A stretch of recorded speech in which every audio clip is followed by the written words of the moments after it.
0 to 60 can define a performance car, but it's the fastest 60 to 0 that's the aim of Tarok's brakes. From road cars to race cars, circuits, special stages, or the autostrada, nothing reduces speed like Tarok's brakes. Italy gave the world the art of Da Vinci and Michelangelo. Tarok's has given drivers the art of stopping. For more information and to acquire your own masterpiece, visit tarox.co.uk.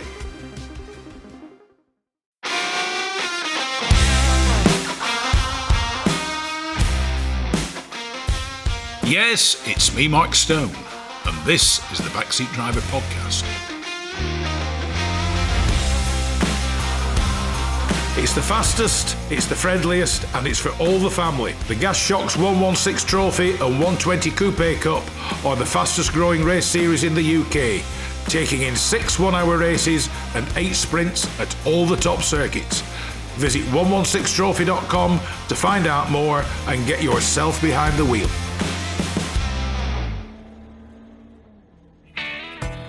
From a pot of tea to TT motorbikes. From a classic English breakfast to a full serving of classic cars. Bridge House Tea Rooms is the Northwest premier classic car meeting location for cars, bikes, tractors and owners clubs. So no matter what your automotive appetite might be, visit Bridge House Farm Tea Rooms on their Facebook page or call John and Alicia on 07980 444 221 for show details and to reserve your own table and parking space.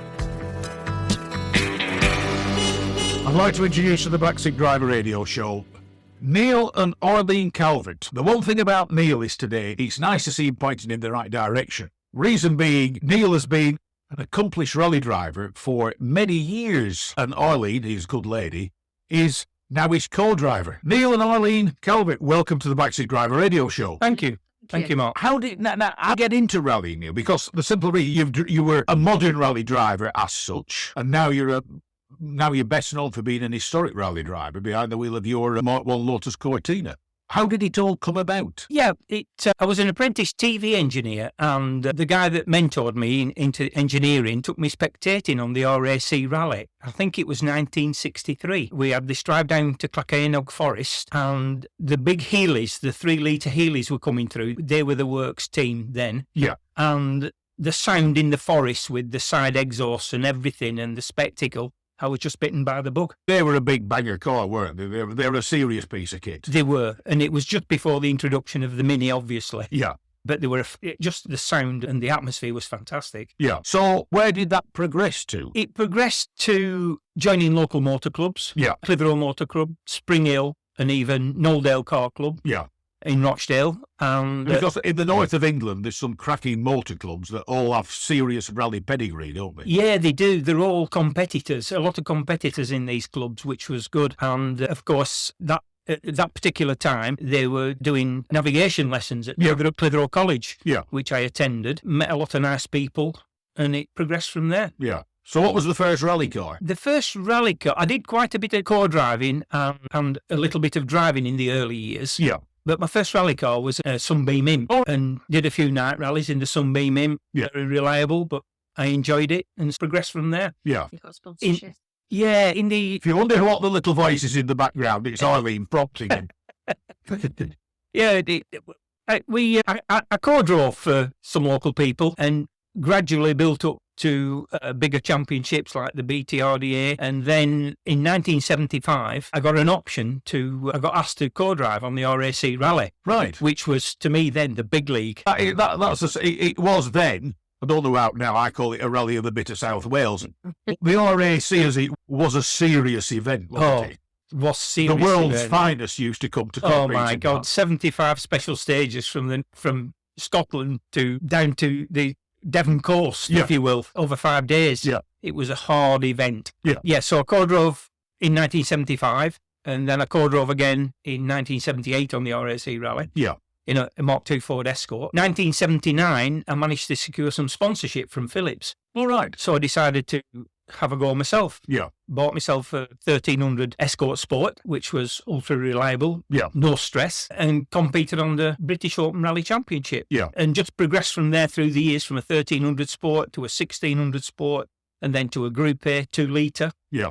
Yeah, they were wonderful years, and that was from 79 to 84-ish, doing British Open Rally Championships. So there was quite a lot of events in the years, the Scottish, Circuit of Ireland, Welsh, these sort of events. Yeah. Long events then. Well, they were. I mean, rallying then was, people have heard me say this before, I now regard modern rallying as what you might call a 3D version of the PlayStation, although other computer games are available. The cars bear no resemblance to the one you go to the showroom to buy.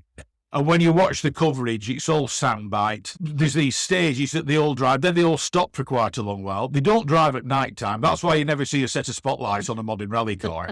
It's moved with the times and as cars have progressed, but it's not what I call proper rallying anymore. Like when you did the RAC, you'd have been fortunate to get half an hour's sleep somewhere along the lines.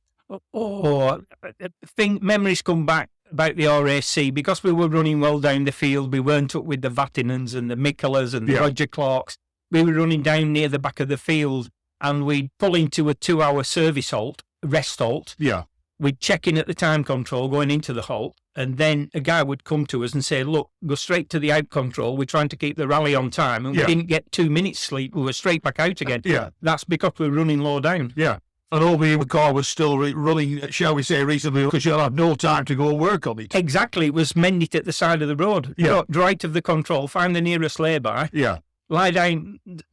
Good service lads we had those days, and they'd lie down on the backs in the rain and the mud, and get under the car and fettle it. And it was difficult at the time, but when you look back, they were wonderful rally years. Yeah, proper rally. The golden years, yeah. Now, somewhere along the lines, your good lady Arlene came on board, didn't she? She did, yeah. We were doing the historic rally championship at the time. My regular co-driver couldn't commit to co-driving on a couple of events. So I asked Arlene if she wouldn't mind sitting in with me. Yeah. And she said yes. So suit. Go and get us some overalls and everything else. Rally suit, boots, helmet later. Yeah. She sat in with me, and I was absolutely, unbelievably surprised. It's a case of that's a set of pace notes, that's an OS map, off you go. Yeah, she was fantastic. I can't say anything else. The road book she loves, the pace notes she loves, the delivery, the timing. She was a great co-driver, absolutely. And she co-drove for me for 10 years. Yeah. And you're still doing it, Arlene, aren't you? Yeah, I do occasionally. Yeah, it's in the tours now. I do occasionally. Yeah. But I've got to be truthful. When Neil said yes, I said yes right away. Is a little bit of a fib. I was quite dubious. And I have to be truthful. I said, is there no chance you can get anyone else to sit in? At the time, I was a team manager. I was happy doing that, getting everybody in the right place, getting everybody a bed. That's team manager, that's a posh way of saying get everybody together and making cups of tea, isn't it? Exactly. So, yeah, but anyway, sat in, thoroughly enjoyed it. Yeah. Got to be truthful. Spent a lot of time on perfecting the job. Really, and that's exactly. But yeah, I thoroughly enjoyed it. I've had a go at co-driving, and it doesn't work because as a driver, I look where I'm going. Yeah. I cannot train myself. I cannot sit there in a car at high speed, looking down, not looking out of the window. And I've always admired those that can do it. Do that. Yeah. A good co-driver doesn't look out of the window. No. A good co-driver actually feels it, if you don't mind me saying, through a bottom. Oh, yeah, you do. It's like driving a car, isn't it? You feel a car through the steering wheel, through your pedals and your feet and your backside and everything else. If you're reading it right, if you're reading the notes right and everything, you should know roughly whereabouts you are. Yeah. So, it all takes practice. I think we hit it off well. It was good. It was a good team. I suppose it's got to be, since you're husband and wife. It's not going to, you can't really then go home and have a normal conversation, a normal day's work, can you? What have you done today, love? Got lost. How come? Hey, quick back. There's one thing I have to say, though, is while we were sat in the car, on any rally, we never had a disagreement. Never. And that was unbelievable. Go through all those years, about 10 years of Arlene co-driving, sitting in with me. We never had an argument, did we? No, it's no crosswords. No crosswords. You've got to get on with it. You've something to do with it. Yep. That's it. But yeah, we have lots of laughs. Lots and lots of laughs. brilliant times. And going abroad, being together abroad and everything, and rallying, it was Ypres and things like that. They were just so much fun. Yeah. A lot of time went into the preparation, but you give it all your best whilst you're out there. So, yeah. Yeah, in those early days in the historic championship, we used to get DVD with the pace notes. And Arlene used to get up 5 a.m. every morning while I was still in bed. Yeah. And put the DVD on. She used to do that for 4 or 5 days before we went on the event. Yeah. She knew exactly where we were. Any time in the forest, she knew exactly where we were. But that was the time putting in. The one thing is people don't realise on a rally, after you've come to the end of a special stage, you've still got to be navigated to the next special stage, unless you're on a single stage venue rally. Yeah. But you really can't get Which lost. we never was. From A to B, from stage 1 to stage 2, you've X amount of road miles, and they have to be navigated. Yeah. Because the organisers don't, shall we say, put a car in front of everyone, trundle them on to the next one. You have to find your way the entire distance of the rally, haven't you? Yeah, you do. And like Arlene will say, there was some very little slots that you could easily miss. So you had to be on the ball with the trip master and everything. Yeah, you have to get there. You have to get them between the stages. Yeah. You have to get them through the stages. And it's to be done on time as well. Yeah, you can't just can't stop for a pot of tea and a ham sandwich somewhere, can you? No. After the end of one stage, you've X amount of time to get to the start of the next one. Yeah, you've got to have your timing in your mind at all times. I think for a co-driver, that's really important. And the other thing is you've got to work out your mileage, you've got to work out your fuel stops, you've got to work out so many more things. So I think an organised mind is very, very good. And I do have one of those. The other thing is a co-driver, besides the driver having his instruments and the readouts and everything else in front of him, the co-drivers have things like stopwatches and holders, all the timing equipment, which counts everything for you. Yep. And if you're wrong slot, or that's the rally term for going wrong way, it throws your readings out, doesn't it? Of course. Then you have to start deducting. Yep. And then add it on your mileage. Because instead of thinking, we turn left when that says 15 miles, and you think, hang on, we turn left when that says 16.1 miles, because it's got X amount wrong on it. Well, let me just tell you here, Mark, I didn't go wrong very often. So you see, I never have that problem. Only me then, were it? Now, when you moved from the modern, when did you move into the historics? I had a break from 1985 to break from rallying because we moved home and it needed a lot of work. I became a builder and a gardener for about 8 years. Yeah. And then one Christmas, I opened my presents and Arlene and the family had bought me a race suit, helmet and boots. Yeah. And said, come on, Neil. You're getting boring. You know the Latin name for all the plants in the garden. Buy yourself a rally car. And you did. So that's how I started back in So rallying. what did you buy? I had a couple of cars. I had a G3 Escort to start with for 12 months or so. Didn't get on with that, and it was just like normal single venue rallies, which I weren't too keen on. Yeah. I wanted to do a championship like I've always done all my life. The historic championship was about those days. That's how I come to buy the Lotus Cortina. In about 94, I think I bought the Lotus Cortina. And the first event, one of the first... It was already a rally car. Did you, shall we say, turn a Lotus Cortina into a rally car? No, it was prepared by Bob Brain Developments in Cinderford, which was a good rally car builder those days. And it was a full international spec, seam welded, aircraft loom, all singing and dancing, all steel engine, everything, close ratio gearbox, limited slip diff. It was a proper thing. Ready to go. Ready to go out the box, and I've used that virtually ever since. You've had that a good few number of years now, haven't you? Yeah, I've had it from 94, or is it 50, it's a 50-odd-year-old car anyway. Yeah, and you've had it like 20, you've had it nearly half of its life. Yeah, I have, and I've spent half my life under it. In the tour under it. I did. I must admit, I did get fed up of it at one stage, and I parked it in the garage, and we came across an X-Works RS 1600. Oh, yeah. And we campaigned that for in 1999, 2000 and 2001.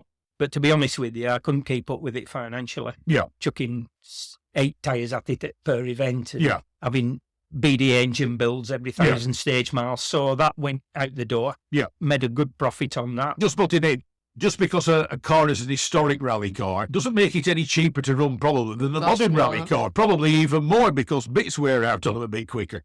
They do, yeah. The Cortina's a bit of a baby. To keep it reliable, you have to be constantly working on it. Yeah. Between events, I have a service sheet. Yeah. I did a lot of the prep myself, and it does take a lot of time and effort. You do it yourself to save money, obviously. Oh, yeah. And that's the only way I could go rallying. If you look on the back of it, you've put on a lot of your championships and a lot of what you've achieved. It's written neatly across the edge of the boot lid, and you've been very successful, haven't you? We have, yeah. We've done really well. I think, by the way, that's to prove to everybody else he actually used to be quite good once. So. No, the reason why we did that was because now it's virtually a show car, and we take it to shows, and we do the Lombard Rally Bath and Rally Mintex, and there's quite a lot of spectators. And I just said to Arlene, I think we should put some of the history on the car. And people are very interested, and they start a conversation and ask about it. And so that's the reason we did it, and it's part of the history of the car. Yeah.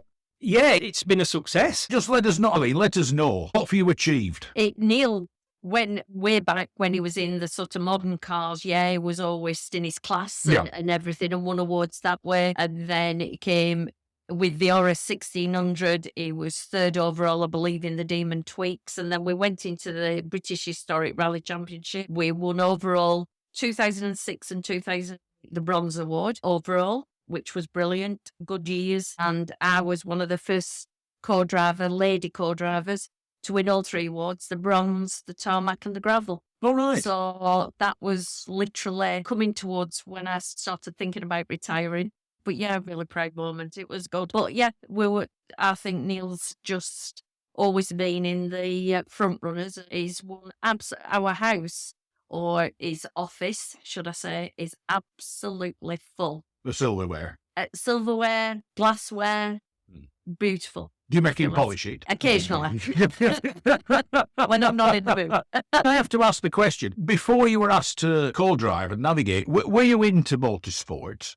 Yeah, always. Yeah. When Neil and I first met, I was always into cars. Really, so much. And hence the reason why really I just took on the job of coming along and being the manager and things like that. Got to be truthful, being a co-driver did frighten me. So I was a little bit dubious. But it was all good fun. But I think it's missing out here as well that we did the Car Zero course car on the Tour of Mull in between all of this. All right. 14 years we've done it. 14 years as course car on the Tour of Mull. That was a great honour for us. Yeah.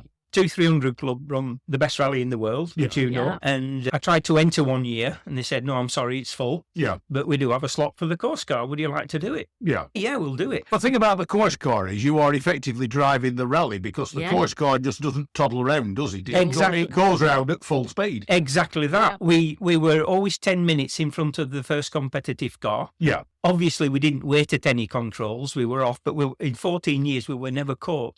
Never caught in 14 years. And we only ran 10 minutes in front of the first car. Yeah. And sometimes a lot less. Yeah. A lot of it was done in the Lotus Cortina. Yeah. Most years were done in Lotus Cortina. We had a couple of other cars. We had a Mark 1 Lotus Cortina for a couple of years. Sorry, a Mark 2 Lotus Cortina for a couple of years, which we did the course car. And then the Mark 1. Yeah. Only did we do a year's championship. At the end of the season in October, we had to prep the car to go to Mull. Yeah. But they were wonderful years. Excuse my not knowing this. As course car zero, do you still have to navigate? Yes. Yeah, all right. Gosh, on Mull, definitely. And If you don't pace notes, yeah. if you do not navigate on Mull, it's treacherous. You're It's off. unbelievable. It's a wicked rally, but fantastic. It's not a forgiving rally. No, Yeah. it is. So Arlene, we used to recce, even as a Even course the course car. car. Yeah. We'd recce for a couple of days. Yeah. Even though we'd done it 14 years, Yeah. we still used to recce and refresh ourselves for Yeah. a couple of days before the event. Yeah. And Arlene was crack on the pace notes. She was spot on. She was always good on pace notes. And we treated it like we were part of the rally. Yeah. And one year, we were asked to put an article in the magazine, in the Tour of Mull magazine, and it was called "It's Lonely at the Front." Yeah. And we did this article, and we said, please give us a wave, it's lonely at the front. And every time a group of spectators, and we went through, they were cheering and clapping and waving. They'd read the article and they were responding to it. Yeah. A fantastic crowd on Mull, absolutely. What you have to remember as well is when you course car, which some people don't realise, we were quite well known for keeping the rally always on time. Yeah. And that's really important for something so big as the Mull Rally was. One thing people don't realise is course car or opening car unless you've gone through and said, yes, it's clear, the rally's not going to run. That stage won't happen until car zero has gone through and said, off you go. Exactly that. Exactly that. Run on time. Yeah, we had very occasional. We had to report back that there was perhaps something that should be attended to before the first car went through. But it was very occasionally. Yeah, because one of the problems was with rallying, and we used to see it in the 80s, was spectators. Yeah. Spilling into I remember Walter Roll saying he knew because of his co-driver, etc., he knew where the road was going. But the only thing he could see was a wall of people. Yeah. And he just kept his foot hard down, working on the theory. They'll probably get out of the way. Yeah, We used to have problems with spectators it's a in bit one or like two that places. It's a little bit like that on Mull, especially on the first stage, which was from Tobermory to De Veeg. Well, it's like on the first stage, they've had 12 months of pent-up desire. Exactly that. And they'd all been in the pub. Yeah. Yeah, it was, let's say it was enlightening. Yeah. But we made a terrific amount of friends and acquaintances. It was wonderful. What I see now is with historic rallying, you mentioned the Longboard Series organised by Tim Nash, Rally Revival organised by Bryn Pearce. From what I see, historic rallying is becoming increasingly more popular because people can relate to the cars. Because the other thing is, as well, get a travelling classic car show thrown in for good measure, don't you? You do. I still think it's losing a little bit of its, what shall I say? For me, I like the old style of historic rallying in the 90s and early 2000s, where the cars had to be absolutely, totally historic. Yeah. Now, you can still throw a lot of money at a car, a historic rally car, getting special engines built and lots of rigor suspension and all this sort of thing. That seems to feature a lot on the Mark II Escorts, because you see Mark II Escorts now on historic rallying. Yeah. And I'm not being funny, they never went like that in period. They are awesome pieces of machinery now that they are as fast as modern cars, probably faster than modern cars. Yeah, I mean, in the early days of historic rallying in the 90s, we used to get like 15 different types of car. Yeah. From Sunbeam Imps right through to a Ford Escort, but Sunbeam Tigers and Riley 1.5s and everything across the board. Yeah. And that was fantastic. But now it's like a Mark II Escort, Mark 1 and Mark II Escort bonanza, isn't it? Oh, yeah. I stand there. Most people realise that I commentate on a lot of these events. I've said many a time on the live mic, we have a Mark II Escort and another one and another one. Oh, look, and 3 more of them. And it's like you said, it's the Mark II Escort probably was back in its day one of the ultimate rally cars, more so, mainly because of the achievements acquired by the people like Harry the Man Vatanen and Roger Albert Clark. Clark was absolutely staggering behind the wheel of one of those. And there were many other famous Mark II Escort drivers. But that's the other thing, it's driven the price of a Mark II Escort up to insane amounts of money. Absolutely. But, as like you said, you don't get quite the cross-section of cars you used to do. No, the events were much slower. They used to drive them flat out, obviously, but because they were historic cars in period, it used to be a little bit slower. Yeah. But now it's just, if you don't spend the money and have the super-duper engines and gearboxes and flat shifts and all that, it's just, you can't do anything. Yeah. Now, in historic rallying, the awards and do the awards and championships still exist? Yes, they still exist. Obviously, with COVID, it's been very difficult. I think there's only 3 events in the historic championship this year. When we were in our heyday, we did 2 championships. We did the Demon Tweaks Historic Rally Championship. Yeah. And we did the British Open Rally Championship, or then it was called the Safety Devices Rally Championship. And there was 15 events in 7 months. Right. Which was quite a packed agenda. You'd be quite busy. I mean, you'd be out nearly every weekend. Unbelievable. A weekend off wouldn't be a weekend off because you'd be working on the car. Yeah, unbelievable. Back to back. But in 96, we had a real attack at the Safety Devices Historic Rally Championship, and we won it overall. Yeah. In 96. But it took a lot of effort. Yeah, because I conclude to do historic rallying at that level, it's like doing modern rallying. The fact the car is older makes no difference. Every other aspect of it is you are a modern rally team. Which, as the manager, Arlene, you would have had to keep up with all this, wouldn't you? It's hard to do a back-to-back like Neil's just been explaining now. Obviously, we have family and a business. And that all had to be organised, run, and obviously children have to be loved and fed. So in between all Where's of your that... mum and dad? They're rallying again. Exactly. That's exactly what it was like in our house. But yeah, it's a hard job to be able to do that. We had a good service team, and it's just a case of getting everybody in the right place at the right time and making sure everything's all right for Neil to be able to get in, jump in the car, drive it. And in them days with some good co-drivers and everything. So yeah, he did well, but it is all a case of organisation. Definitely.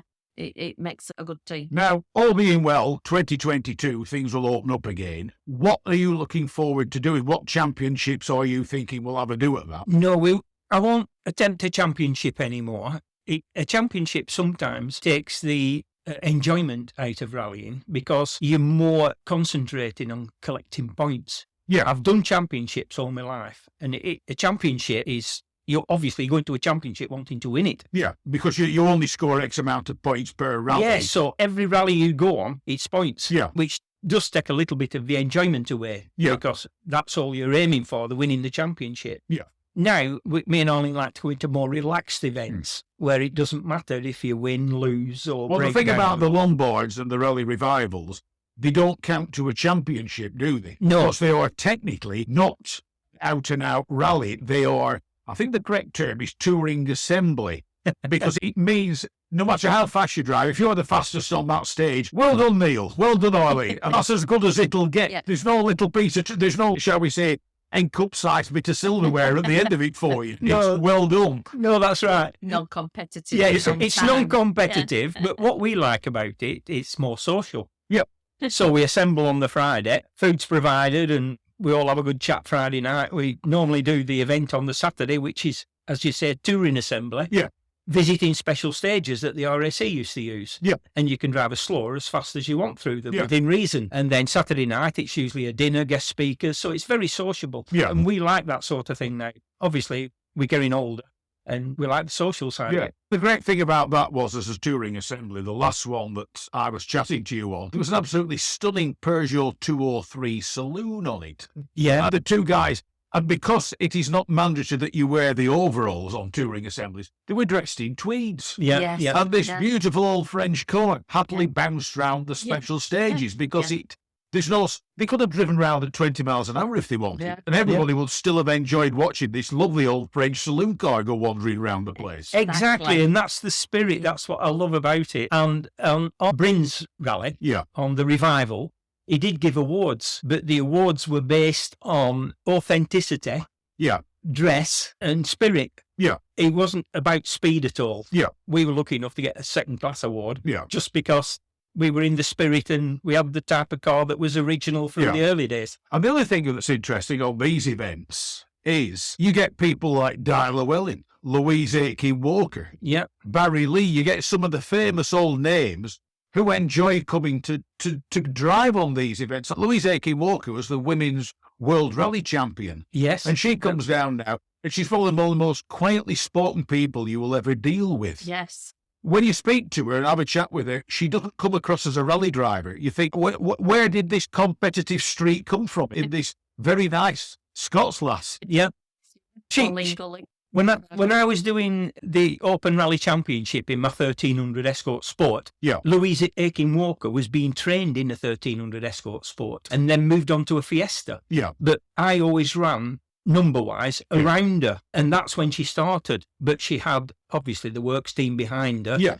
Ford team manager, and several people looking after her. Yeah. And she progressed from there, and she progressed very well. The ironic thing is, Louise is at some point coming on the show, but she was entered into a competition that was run by Ford by her brothers. Yeah. Technically, she was the one who was not going to become a rally driver. The ironic thing is she's done extremely well. But what's it like being up against these people? Obviously, in years gone by, they were in a different echelon. We were club rally drivers. They Yeah. were professional rally drivers. Yeah. The times were so distant apart. They were throwing tyres on every stage, and we wait till we could see the canvas. Yeah, there's not a big comparison, but we were doing the same events, which Yeah. was fantastic. Yeah. All right, we were driving round in big ruts, and they probably got it fairly smooth. Yeah. But by time car 140 went through on the RAC rally, we were just going from rut to rut. Yeah. So it was a bit difficult. I suppose you cut down on the co-driving. You just slop the wheels in the ruts and just drive. The car to drive you around for you. But anyway,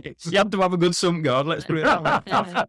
So, with all what's happened and everything else, you're still competing. What do you intend doing? I conclude you intend carrying on rallying. Yeah, I think we'll pick and choose next year. It depends. Obviously, I've got to agree with Arlene. Arlene is not as keen now as I am, but she will come on a few events with me. So what we'll do, we'll pick events that suit us both and that we get decent amount of social time. Yeah. What do you think, Arlene? Yep, I've got to be truthful. I was always, when I was team manager, the social side of it was very important for me because I think that was all part and parcel of everything. We've had some amazing rallies where we've ended up with all the Irish boys, and we've had some really, Can you still really good remember them? nights. Because the Irish boys on the rally, shall we say, a lot of the socialising is of liquid form, isn't it, with the Irish wonderful boys? guys. Absolutely brilliant guys. And really good friends. To say we lost a very dear friend last week who we rallied with for years and years, Dr. Desi Nutt. Brilliant guy. Absolutely tremendous. But all the Irish boys we had so much fun. Neil and I, we used to stay in their homes when we did, was it the circuit of Berlin? Ulster, when we went up to the Ulster. So yeah, we've had some good social times. It's been a fun time, but I think that's rallying has to be a fun part as well. So as Neil says, we'll most probably choose the ones next year where a good event, a good tour, a good social side on the end of it. but the social side on the end of it. Yeah. Exactly that. Besides the rally revivals and the long boys, what else is coming up next year? What's making a comeback next year? I'm not sure, really. We haven't studied it, have we, for We haven't 2022? No. Yeah. We're the type of people that have a look last minute and say to Arlene, would you like to do that? What we would like to do next year is the local tour from 2300 Motor Club, the Andy Moat tour. And the reason for that is, obviously, we have a member of 2300 Club with doing the course car on Mull. And we've missed it for 2 years because the rally revival has been on the same weekend. Yeah. And I felt a little bit guilty for not doing the Andy Moat tour. So next year, no matter what's on that weekend, we will do the Andy Moat tour. Yeah, and one or two more things. One or two motor clubs put local tours on. Yeah. And they're not competitive, but you have to pick your feet up to get your food at the finish. There's 50 entrants and only 40 meals. Something like that. No. Oh, there's no meal. If you dawdle about, there's no meal at all. Yeah. But the other thing with historic rallying, if somebody wants to have a go at it but don't have a rally background like you, is it difficult to get into? Or if you pick and choose and buy a suitable car, because like I said, like the Peugeot 203 wasn't a rally car. It was just a nice old historic classic car. It was. There's plenty of events. Like there's been the Rally of the Test this weekend. Yeah. 5 days of driving tests. Yeah. Sorry, four, is it 3? No, 3 or 4 days of driving tests. Yeah. That is a superb discipline. That recreates the RAC before it became the RAC. It does. Because that's what it was, a sequence and a series of driving tests. By the way, that doesn't mean you sit there with an examiner. What it means is you get a load of cones somewhere and you've got to drive around them in the right way. And a bit of a diagram. And you get a bit of a diagram, which is where Arlene comes in. What did I say? Turn left. Many a time she's had to repeat herself. Oh, and I'd hate cones. I have nightmares about cones. Well, they all look remarkably alike, don't they? You just see this sea of cones in front of you. I once said to Neil, whatever you don't get us anywhere where they have cones. I don't need the cones.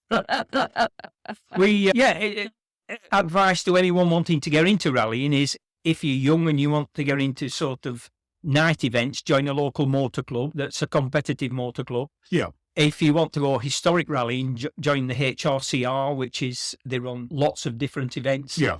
And you'll get all the advice you need about preparing a car, rallying. Anything you want to know about historic rallying, you can ask the HRCR. And if it's a navigational event, they run on what they call tulips. You're not on a map. You get to book with little diagrams that'll say in 3 miles, turn left at the church. That's right, yeah. In 6 miles, turn right at the Red Lion. Yeah. They are not speed events. It's navigation. Yeah. In many ways, there's no time. You don't have a time to be within. You just set off and do what you want. You do. On these particular tours that we've been on, they've had time controls. Yeah. Not time controls, sorry. Passage controls. Yeah. That's the word. And maybe you come into a T-junction and turning right. Yeah. But just before the T-junction, there might be a little triangle. Yeah. So you've got to be spot on with your navigation to go down the triangle and get the control. Yeah. If you just went to the T-junction and turned right, you'd miss the control. You miss your control. And it just adds to the enjoyment of a tour. Yeah. Yeah, so it gives the co-driver, the navigator, something to do, and the driver something to do. And you don't have to have a full-blown competition car to do that. No, you can use anything. You can use your family car. Yeah. And that's the beauty about it. Yeah, but you do it in that rather nice Mark 1 Lotus Cortina you've got. We've been doing it in the Ferrari, in the replica Ferrari, Yeah. which is, Arlene, much more comfortable with air conditioning and blah, blah, blah. So, yeah, we've been using that. Built by Justin Benson, who was a guest earlier on the show. Yeah. So, but it's like you said, it's nice and relaxed. You can put the window down. You can see what's going on. Yeah. The Ferrari gets a lot of attention, as you can imagine, and it's a tribute Ferrari. It's a beautiful made Ferrari. Yeah. It's lovely. And I've got to be truthful, yeah. While we've been out, we've done 1 or 2 tours in the Ferrari and we've thoroughly enjoyed it. But obviously, you have to be a little bit careful. But you sit there and think, this is comfortable compared to that Cortina. Oh, yeah, definitely. Window that works Yeah. is an advantage. Radio up. It's nice and quiet inside and comfortable. Not quite that bad, but it has a heater, which Yeah. is even brilliant. Yeah, In the winter months. what people don't realise is that when, in the heyday, when we were really competitive in the historic championship, we were fighting for seconds. Yeah. So we had to lighten the car best we could. Yeah. So the 10-kilogram heater went down the tip straight away. All the big heavy window winder mechanisms that were in the Cortina, Yeah. they went out. Yeah. So we've just got polycarb windows in that don't come down. We've just got the little quarter light if Yeah. you want some air in. Yeah. You just lighten the car as much as you can to try Yeah. and grab the extra second on a Yeah. stage. And that's how competitive it was. Neil and Arlene Calvert, it's been a pleasure chatting to you, talking about historic rallying in your careers and everything else, and a couple of grand folk from up north. Thank you very much for joining me on the Backseat Driver Radio Show. Thank you, Mark. Thank you, Mark. Rarely beaten on price, never beaten on service. Whether it's cars, bikes, or commercials, Hoddy Tyres are the best in the business. And when it comes to tyre expertise and advice to supplying the correct tyres for your vehicle's specific requirements, nobody comes close to David Lakin and the Hoddy Tyres team.